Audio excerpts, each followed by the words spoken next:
नमस्कार दोस्तों, मैं आप सभी का स्वागत करता हूं अपने YouTube चैनल एग्ज़ाम कॉपी में। दोस्तों, एंशिएंट हिस्ट्री को हमने काफ़ी डिटेल में पढ़ रखा है। अगर आपने वीडियोस नहीं देखा है तो प्लीज़ आप प्लेलिस्ट में जाएं और वहां से आप एंशिएंट हिस्ट्री का मतलब प्लेलिस्ट खोलें और देखें। अब हम शुरू करने जा रहे हैं मध्यकालीन भारत का इतिहास, जिसमें आज हमारी ये पहली क्लास होगी। वो होगी अरबों का आक्रमण। अरबों के आक्रमण में हम देखेंगे, सबसे पहले हम बात करेंगे मोहम्मद बिन कासिम की। फिर हम बात करेंगे महमूद गजनी, और फिर मोहम्मद गौरी। ये तीनों ही, इन तीनों में सबसे ज़्यादा जो इम्पोर्टेंट है वो दो इम्पोर्टेंट है, महमूद गजनी और मोहम्मद गौरी। ये दो काफ़ी इम्पोर्टेंट हैं। और ये मोहम्मद बिन कासिम भी इम्पॉर्टेंट है, लेकिन उतना इम्पॉर्टेंट नहीं है क्योंकि इससे बस एक ही दो पॉइंट बनता है। लेकिन सबसे ज़्यादा जो इम्पोर्टेंट है वो महमूद गजनी और मोहम्मद गौरी है। इनसे काफ़ी पॉइंट्स बनेंगे। और चाहे आप किसी भी परीक्षा की तैयारी कर रहे हो, यहाँ से प्रश्न बनता ही बनता है, निश्चित है कि बनेगा। ठीक है, तो अगर आपने चैनल को सब्सक्राइब नहीं किया तो प्लीज़ सब्सक्राइब कर लीजिए, बेल आइकन को ऑन कर लीजिए, लाइक कीजिए, कमेंट कीजिए, शेयर कीजिए। और अब हम वीडियो को स्टार्ट करने जा रहे हैं। वीडियो थोड़ी लंबी होगी क्योंकि हम अच्छे से और डिटेल में देखेंगे, क्योंकि ऊपर ऊपर से पढ़ाने से कोई मतलब नहीं है भाई। जब परीक्षा में जब आएगा ही नहीं चीज़ तो क्या मतलब है फिर। तो ठीक है दोस्तों, हम ज़्यादा बात नहीं करेंगे क्योंकि समय थोड़ा सा सबके पास कम होता है, तो थोड़ा जल्दी जल्दी देख लिया जाए। लेकिन इम्पॉर्टेंट चीज़ों को हम नहीं छोड़ेंगे और डिटेल में देखेंगे। ठीक है,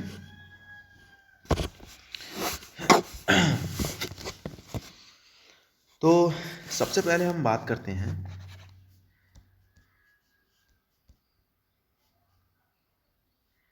सॉरी, हाँ, सबसे पहले हम बात करेंगे, वो बात करेंगे मोहम्मद बिन कासिम के बारे में। ठीक है,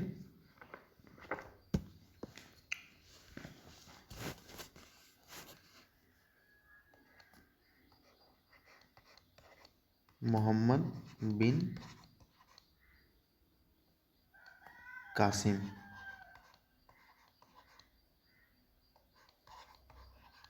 कासिम, ठीक है, एक मिनट, ये गड़बड़ हो गया।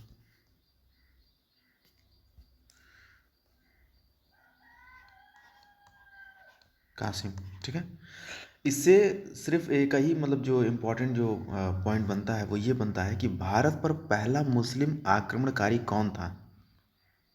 तो हमें ये बताना होता है कि सर वो मोहम्मद बिन कासिम था। इसने कब आक्रमण किया था? तो इसने किया था 712 ईस्वी में। ठीक है, इस चीज़ को आप विशेष रूप से ध्यान रखिएगा। अच्छा, दूसरी जो चीज़ है वो ये है कि आक्रमण कहाँ किया था? तो इसने आक्रमण किया था सिंध पर। सिंध पर ही क्यों आक्रमण किया? तो मैं आपको बता दे रहा हूँ, मैप बना करके देखिए। जैसे मान लीजिए ये भारत है, ये तो हमारा करंट भारत है, मतलब अभी हाल फिलहाल का। समझने के लिए ऐसे आप समझ सकते हैं। ठीक है, एक मिनट, गड़बड़ हो गया।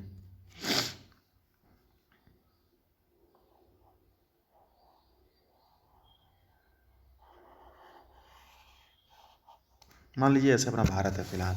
ठीक है, इतना अच्छा तो नहीं बना है लेकिन सपोज करिए। तो ये वाला जो हिस्सा है, मैंने आपको पिछली क्लासेस में बताया है कि आक्रमण यहाँ से नहीं हो सकता है।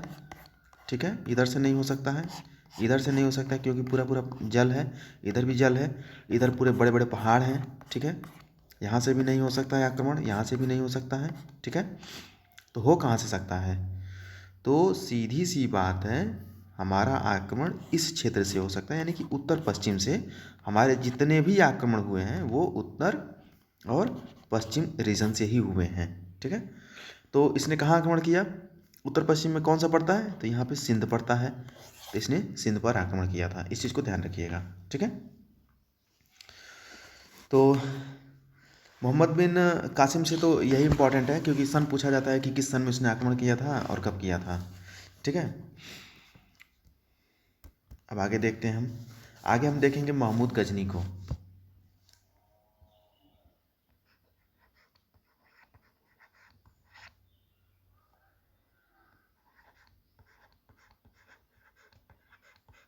ये काफ़ी इम्पोर्टेंट है, ये इम्पोर्टेंट है बहुत ज़्यादा। और इसके बाद जो हम पढ़ेंगे मोहम्मद गौरी, ये काफ़ी इम्पोर्टेंट होगा। ठीक है, तो सबसे पहले आप इसका टाइमलाइन याद रखिए। क्योंकि अब मिडिल हिस्ट्री से टाइमलाइन थोड़ा सा इंपॉर्टेंट हो जाता है, और जैसे जैसे हम आगे बढ़ेंगे वैसे वैसे टाइमलाइन काफ़ी इंपॉर्टेंट होता जाएगा। डायरेक्ट कभी कभी टाइमलाइन भी पूछ लिया जाता है, ठीक है। तो 971 से 1030 ईस्वी है ये, ठीक है। अब हम ईस्वी में ही चल रहे हैं क्योंकि जाहिर सी बात है कि मध्यकालीन भारत की हम बात कर रहे हैं, तो अब हम ईसा पूर्व कहाँ जाएंगे, ठीक है। तो ये कौन था ये, तो ये तुर्क था, ठीक है। ये तुर्क आक्रमणकारी था ये, ठीक ना। तो ये भारत में आया तो क्या किया इसने सबसे पहले एक राजा थे, राजा जयपाल, उसने इसको रोकने का कोशिश किया था। जो राजा थे, बहुत सारे राजा तो सरेंडर कर देते थे, लेकिन एक राजा थे राजा जयपाल, ठीक ना। इन्होंने क्या किया कि मतलब महमूद गजनी को रोकने का प्रयास किया था। हालांकि जयपाल जो थे वो हार गए थे, ठीक है, लेकिन उनके बेटे थे आनंद पाल, इसने भी रोकने का कोशिश किया था, लेकिन आनंद पाल मारे गए थे। तो दो राजा का नाम याद रखिएगा, एक है राजा जयपाल, राजा जयपाल, ठीक है, रोकने का कोशिश किया और ये हार गया। किसने हराया, महमूद गजनी ने। फिर इनका एक बेटा था, इनका सन था, क्या नाम था उसका, आनंदपाल, आनंदपाल, ठीक है। इसने भी रोकने का कोशिश किया, लेकिन ये मारा गया, यानी ये भी असफल हो गया, ठीक है। गजनी का एक शिष्य था जिसका नाम था फिरदौसी, और एक और शिष्य था अलबरूनी। ये दोनों बहुत ज़्यादा इंपॉर्टेंट है, ठीक है। तो गजनी के दो शिष्य, इनको आप याद रखिएगा, ठीक है। पहले का जो नाम था वो था फिरदौसी, फिरदौसी, ठीक है, और दूसरे का जो नाम था वो था अलबरूनी,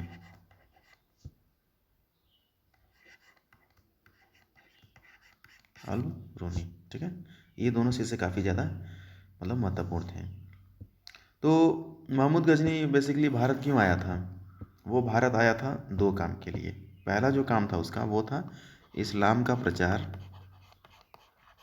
इस्लाम का प्रचार, और दूसरा जो काम था इसका वो था धन लौटना, धन लौटना। ये सिर्फ भारत आता था इस्लाम के प्रचार के लिए, और यहाँ पे लूटपाट मचा करके फिर वापस लौट जाता था। अभी हम देखेंगे कि इसने कहाँ कहाँ मतलब आक्रमण किया था, सारी चीज़ों को हम देखेंगे, ठीक है। तो एक प्रश्न पूछा जाता है मध्यकालीन भारत से,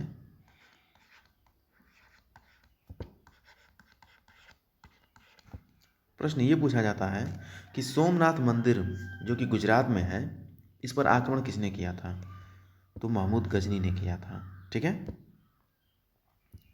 सोमनाथ,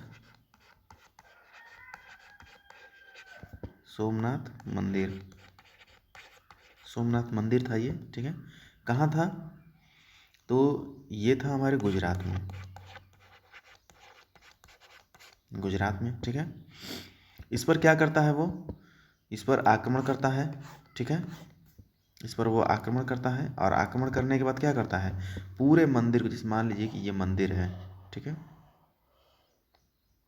मान लीजिए कि ये मंदिर रहा होगा, तो उसने क्या किया कि इसके अंदर जो भी मूर्तियाँ थीं, ठीक है, उन सबको इसने लूट लिया और वो अपने साथ लेकर के चला गया था, ठीक है। और इस पूरे मंदिर को एकदम ध्वस्त कर दिया था, एकदम पूरा बर्बाद कर दिया था, इस तरीके का था वो, ठीक है। अच्छा, आगे देखते हैं। अभी आप ये सोचेंगे कि भारत में मतलब महमूद गजनी आया है, आक्रमण कर रहा है, तो कोई इसको रोक क्यों नहीं रहा है। आखिर में उस समय भारत में भी तो राजा महाराजा हुआ करते थे, तो वो लोग आखिर में इसको रोक क्यों नहीं रहे हैं। तो इसको सिर्फ इसलिए नहीं रोका जा रहा है क्योंकि जो राजा महाराजा थे, जो थे, तो उत्तर पश्चिम में राजपूत थे, ठीक है। उत्तर पश्चिम जो रीजन था हमारा, उसमें राजपूतों का शासन था, ठीक है। और दिल्ली में कौन थे, तो दिल्ली में चौहान थे। बट प्रॉब्लम ये हुआ कि आपस में इन लोगों का एकता नहीं था, ठीक है। सब लोग एक दूसरे को मतलब कहते थे कि मैं महान हूँ, मैं, जैसे नहीं देखते हैं कि क्या होता है कि मतलब आज के टाइम पर भी लोग जैसे मान लीजिए कि कहते हैं कि हमारी जाति बड़ी है। जैसे मान लीजिए एक ही जाति में अगर तीन चार को निकल जाते हैं संग, तो वो कहते हैं कि नहीं हम बड़े हैं, हम बड़े हैं, हम बड़े हैं, ठीक है। तो ये चीज़ उस समय भी था, ठीक है। तो राजपूतों में कौन कौन था, तो राजपूतों में एक तोमर थे, ठीक है, ये भी राजपूत हुआ करते थे, परमार भी थे, परमार, ठीक है, फिर चंदेल भी हुआ करते थे, फिर चौहान भी थे, ठीक है, और आपके गढ़वाल भी थे, गढ़वाल, ये सब राजपूत थे, ये सब अपने आप को राजपूत मानते थे। बट प्रॉब्लम ये था कि ये लोग आपस में यूनाइट नहीं थे, जिसकी वजह से ये लोग आपस में ही लड़ते भिड़ते रहते थे। ये वही बात हो गई कि घर का भेदी लंका ढाए वाली हालत हो गई कि सीधी सी बात है कि अगर कोई बाहर से आके आक्रमण, जैसे मान लीजिए कि सपोज करिए कि इसके ऊपर कोई आके आक्रमण कर दिया, परमार पर कोई आक्रमण कर दिया, तो ये बाकी जो तोमर, चंदेल, चौहान जो थे, ये सब खड़े होकर तमाशा देखते थे कि बढ़िया हुआ कि मार रहा है इसको, मर जाने तो साले को, ये हट जाएगा तो बढ़िया होगा, हम लोग वहाँ पे शासन करेंगे। यार लोग ये नहीं पता है कि ये जो मारने आया है, ये पहले इन लोगों को मारेगा, पहले परमार को मारेगा, फिर तोमर को ख़त्म करेगा, फिर चंदेल को, ऐसे ख़त्म करते सबको ख़त्म करके अपने आ जाएगा, अपने शासन में आ जाएगा। और यही चीज़ होगा भी, अभी आप कुछ देर में देखेंगे अगली क्लासेस में कि किस प्रकार से यूनाइट लोग नहीं थे। तो आपका मॉडर्न हिस्ट्री में आप देखेंगे कि कैसे अंग्रेज़ों ने शासन किया, और मिडिल हिस्ट्री में आप देखेंगे कैसे मुसलमानों का शासन हुआ, ठीक है। तो ये चीज़ था इसमें, ठीक है। तो ये जो ईयर जो है इसको याद रखिएगा कि 1027 एडी में सोमनाथ मंदिर पर किसने आक्रमण किया था, तो महमूद गजनी ने किया था। इस चीज़ को विशेष रूप से आप ध्यान रखिएगा। अच्छा अब आगे देखते हैं हम मोहम्मद गौरी को। मोहम्मद गौरी 1049 से 1149 से 1206 तक। अब ये 1206 जो है ना, अब इसके बाद ही पूरी कहानी बदल जाएगी। अब इसके बाद हम इल्तुतमिश और ये सब देखेंगे, ठीक है। सल्तनत काल में हम आ जाएंगे, ठीक है। ये भी आपका एडी है, ये तो समझने की बात है, सब एडी में ही होगा, ठीक है। अब मैं यहाँ से अगर एडी उडी नहीं लिखूंगा तब समझ लीजिए कि सब आगे ही चल रहा है, ठीक है, बीसी नहीं कुछ चल रहा है। ये तीसरा मुस्लिम आक्रमणकारी था, तीसरा मुस्लिम आक्रमणकारी,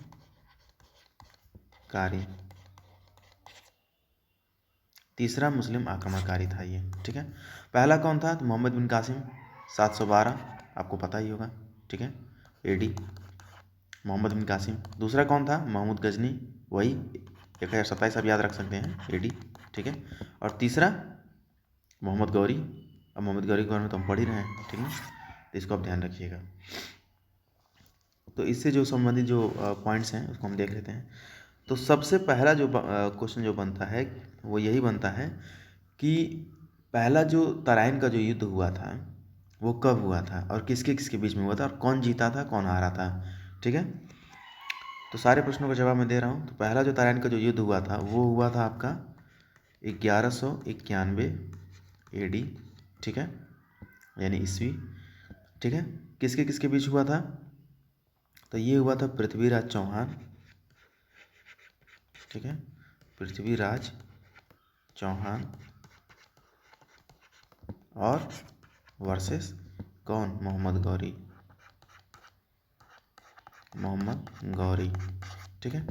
इन दोनों के बीच में हुआ था। जीता कौन था, हमारे चौहान साहब जीत गए थे, ठीक है। लेकिन वही जब आप देखेंगे कि जब दूसरा जब तराइन का जब युद्ध होगा, रुकिए मैं यहाँ पे हेडिंग दे दूँ, ये तराइन का युद्ध, ठीक है। तो ये हम पहला देख रहे हैं, ठीक ना। अभी हम दूसरा देखेंगे। तो देखिए पहले वाले में तो पृथ्वीराज चौहान जीत गए थे, मोहम्मद गौरी हार गया था, क्योंकि चौहान साहब एकदम तैयार थे कि अगर कोई भी आक्रमण करेगा तो हम तुरंत उसको हरा देंगे। और गौरी भी उतना मतलब बढ़िया मतलब वेल प्रिपेयर्ड होकर के नहीं आया था, जिस वजह से वो भी हार गया था, ठीक है। लेकिन वही हम देखेंगे कि ठीक 1 साल के बाद यानी कि 1192 एडी में फिर गौरी लौट करके आएगा और पूरा तैयारी के साथ आएगा और चौहान साहब कैसे हार जाएंगे, ठीक है। तो दूसरा वाला जो था, 1 मिनट, सेकंड वाला, सेकंड, ठीक है। इसमें क्या हुआ कि 1192 एडी में ये युद्ध होता है, किसके बीच, सेम वही नाम है, पृथ्वीराज चौहान वर्सेस गौरी, ऐसे याद रखिएगा, मोहम्मद गौरी, ठीक है, मोहम्मद गौरी। कौन जीता, तो इसमें गौरी जीत गया था। क्यों, क्योंकि चौहान साहब को ओवर कॉन्फिडेंस हो गए थे एकदम, कि नहीं हम तो हरा दिए हैं, कि कोई इसको हरा नहीं पाता था, हम हरा दिए हैं। तो देखिए कॉन्फिडेंस एक अच्छी चीज़ होती है, लेकिन ओवर कॉन्फिडेंस जब हो जाता है तो फिर प्रॉब्लम क्रिएट होता है। तो इस चीज़ को आप विशेष रूप से ध्यान रखिएगा कि किस प्रकार से ये हार गए थे। ठीक है, ये दूसरा युद्ध पूछा जाता है कि जो दूसरा जो तराइन का जो युद्ध हुआ था इसमें कौन जीता था, तो दूसरे वाले में मोहम्मद गौरी जीता था, तो पहले वाले में चौहान साहब जीते थे। ठीक है, तो जाहिर सी बात है दूसरा वाला आखिरी में हुआ है, तो ये जब जीतेगा तो ये मतलब सर्वोच्च माना जाएगा। ठीक ना, जैसे होता है ना कि मान लीजिए कि अगर कोई आदमी कोई रिकॉर्ड बना देता है और उस रिकॉर्ड को अगर कोई तोड़ देता है तो जो जो जो तोड़ने वाला होता है वो उसके ऊपर आ जाता है, तो वही चीज़ यहाँ पर भी है। ठीक ना, तो इसमें ये हार गए थे, तो इसकी इनकी हार के पीछे 2-3 रीज़न है। ठीक है, पहला जो रीज़न है वो यही था कि पृथ्वीराज चौहान जो थे ये राजपूतों से मदद नहीं लिए। क्यों नहीं लिए? क्योंकि एक तो एकता की कमी थी।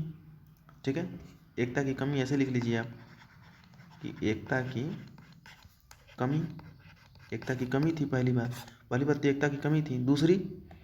दूसरा जो चीज़ था वो था कि गौरी जो था वो क्या किया कि वो घोड़ा लेकर के आया था, घोड़ा, हॉर्स। ठीक है, और ये जितना भी युद्ध लड़ा है ये घोड़ों पर बैठ करके लड़ा है, और ये चौहान साहब जो थे ये हाथी पे लड़ते थे। ठीक है, तो आप खुद सोचिए कि अगर घोड़ा और हाथी में अगर लड़ेगा तो कौन जीतेगा? जाहिर सी बात है कि घोड़ा जीतेगा। अरे भाई आप समझिए कि अगर हाथी अपना एक मूव करेगा तब तक घोड़ा तो 3-4 मूव कर लेगा। अगर हाथी पूरा अगर मतलब 360 कर कह दिया जाए हाथी को घूमने के लिए तो 2 मिनट तो लगा देगा अपना पूरा शरीर को बैलेंस बनाने में। तब तक तो पता चला कि घोड़ा 3 राउंड मार देगा उसका। तो क्योंकि घोड़ा फुर्तीला होता है। ठीक है, गौरी जो था वो घोड़ा लेकर के ही आया था, घोड़े पर युद्ध करता था और घोड़े पर बैठ करके काफ़ी मतलब तलवारबाजी मतलब मारता था, एकदम सड़ाक सड़ाक सर जो था वो उड़ जाता था। ठीक है, और ये लोग थे तो ये भाला से मारते थे। अब भाला से मारेंगे आप, ठीक है भाला की लंबाई ज़्यादा है मानता हूँ, लेकिन तलवार भी तो यार काफ़ी वजन हुआ करता था उस टाइम पर। एक बार पता चला मार दिया तो भाला का मुँह कट गया।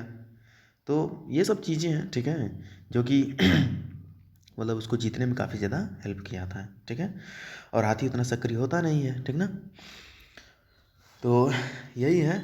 और एक और रीज़न इनका मतलब हारने का था कि कन्नौज के एक राजा थे जयचंद। ठीक ना, तो उन्होंने क्या किया कि मतलब पृथ्वीराज चौहान की मदद नहीं किया। ठीक है, क्योंकि जयचंद की एक बेटी थी संयोगिता, उनका थोड़ा सा मतलब अफेयर चल रहा था किसके साथ, तो पृथ्वीराज चौहान के साथ चल रहा था। ठीक है, तो आप समझ सकते हैं कि उस टाइम कितना मतलब कसाकसी चल रहा था रिश्तों में। ठीक ना, कितनी कड़वाहट रही होगी। तो यही सब वजह है जिसकी वजह से ये मतलब हार गए थे। और भी अगर कुछ इंपॉर्टेंट पॉइंट होता है तो मैं देख लेता हूँ, हालांकि मोहम्मद गौरी से यही 2 क्वेश्चन बनता है। इसके अलावा भी अगर मैं देख लेता हूँ अभी, अगर कुछ होता है तो बताता हूँ।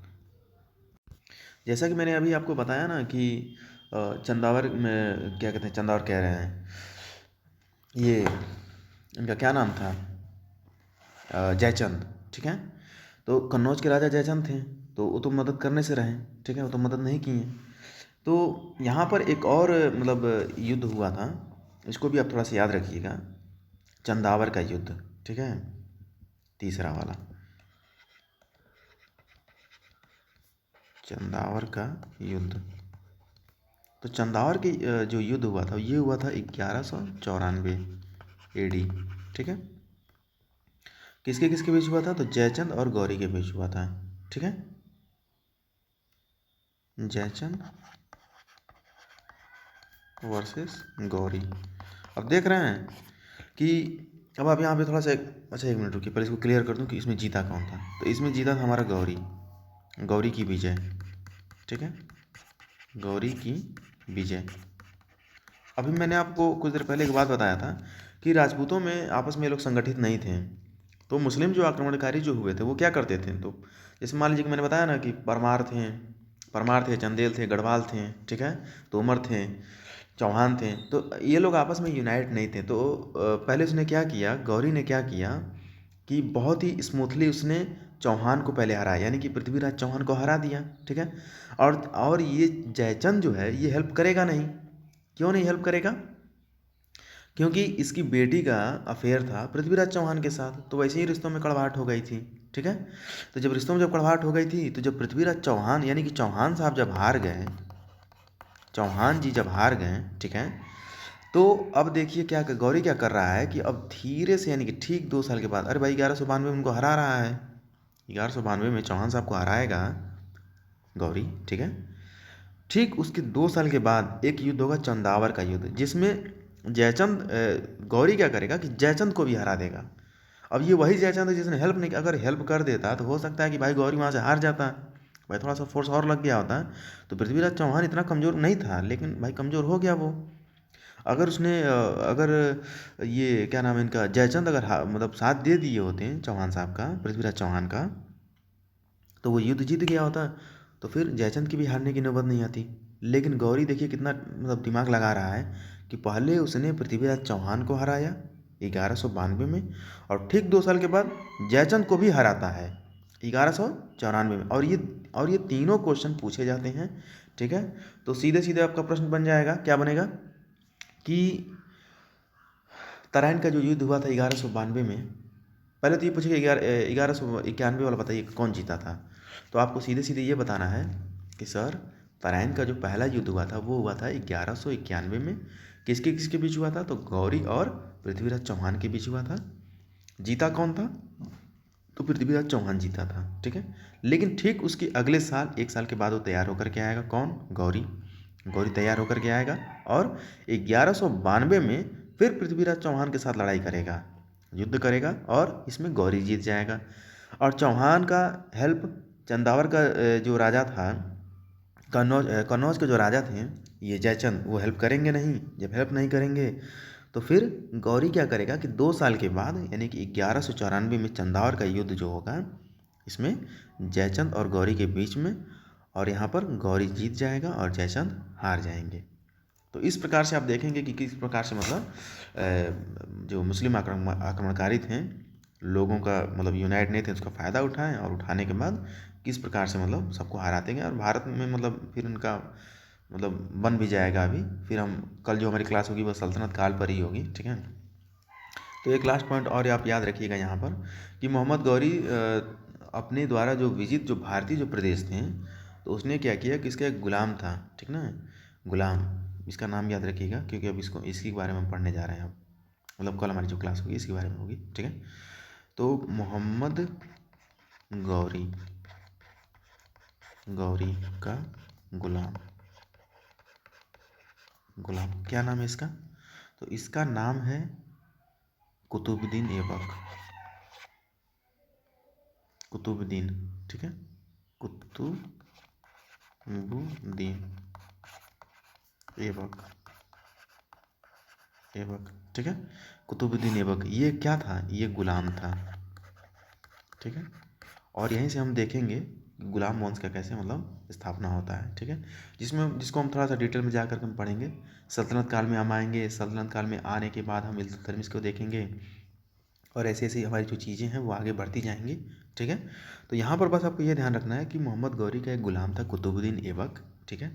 ये क्या करता है कि इसके द्वारा भारत में जो जीते हुए जो क्षेत्र थे, जैसे मान लीजिए ये भारत है, ठीक है, ये अगर हमारा भारत हो गया तो मान लीजिए इतना एरिया जीत लिया होगा, तो ये एरिया को कुतुबुद्दीन ऐबक को वो दे करके गौरी फिर वापस अरब लौट जाता है, ठीक है। तो अब हमारी जो अगली क्लास होगी वो कुतुबुद्दीन ऐबक पर ही होगी, सल्तनत काल से संबंधित हम पढ़ेंगे, ठीक है।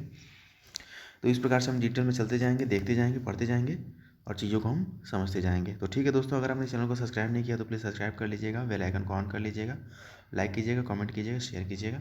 मिलता हूँ फिर मैं आपको अगली वीडियो में, तब तक के लिए नमस्कार।